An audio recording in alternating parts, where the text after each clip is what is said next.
Now when you look inside here, this cavity is not that large. It's only a couple of inches long, and when you put this shaft in there, there's not a lot of space around it.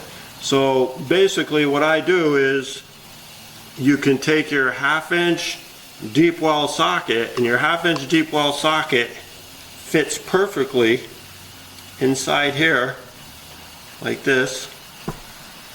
And then you come around here, you could take your shaft, your sleeve, and it goes in there, and you can see there's not a lot of space around here that you have to fill up with grease. So if you wanted to, you can take something like this on your grease gun and you stick it in here, and you can fill the cavity up with grease all the way around without putting it together first, and then you can press your bearing in. Alright, now that you have your spindle greased, as you can see, that cavity is packed full. There's your center shaft is sitting in there nicely, and what you want to do is you want to press this bearing in.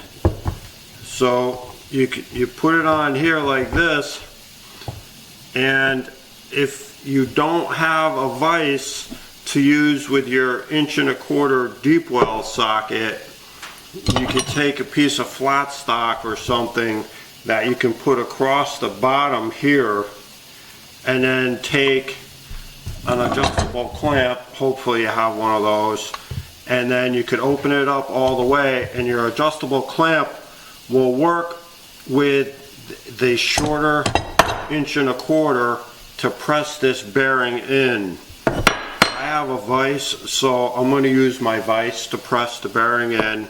So when you put your spindles back together after greasing them, it's pretty much the same reverse as you took it apart. Obviously you could see that this piece here goes inside here, and at the top you want to make sure you take this piece here, goes down on this goes on here, and then your pulley goes on, locks into those grooves. It says some Loctite on here, and the way I do these is this little hole inside the pulley like this.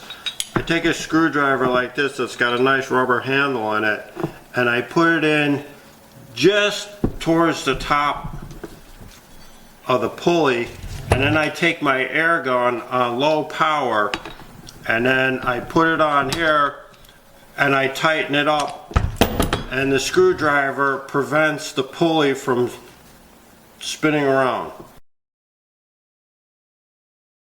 Okay, these have been greased up, and what you want to do is you want to do a resistance check. A resistance check is you take a pair of these slippery garden gloves, and you put your finger around the side of this and see if you can turn the pulley. These things are cheap. You get them at Home Depot, Lowe's, anywhere like that. Now this one here, whoops, this one here is greased, but you can put your finger on this and spin it. Now this one here you cannot. This one has got too much grease in it, and it's got a lot of resistance here, and that's the extra tacky grease. You could use a thinner grease, a lithium grease, that won't have as much resistance. So if you grease it to the point where the grease is coming out here and here, you know you're loaded, and that might be too much resistance. If you're using the extra tacky grease, this one here I did not put as much grease in, and there's not as much resistance on this, even if you're spinning it like this. This one definitely feels like there's more resistance. So you want to check that, because you really want these things to spin freely, but not so freely like they spin when there's no grease in them. Alright, so when you take this apart and you look at the bottom of your pulley, you can see there's no real grease splatter or anything under here. That's a good sign. And then you take this off and you take this off, and you can see there's really no grease splatter on this guy either. So that's a good sign too. You can see here. So this guy was properly greased and he has the proper resistance and stuff.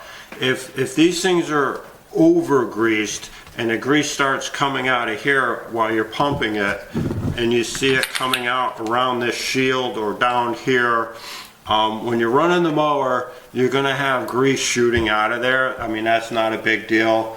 I've had that on my Husqvarna deck, and it's really not a bad situation. I just test run it somewhere where it doesn't matter if the grease shoots out. But you want to try not to over grease these. This way here, stuff stays cleaner and you don't have debris and stuff sticking to the grease on your spindles.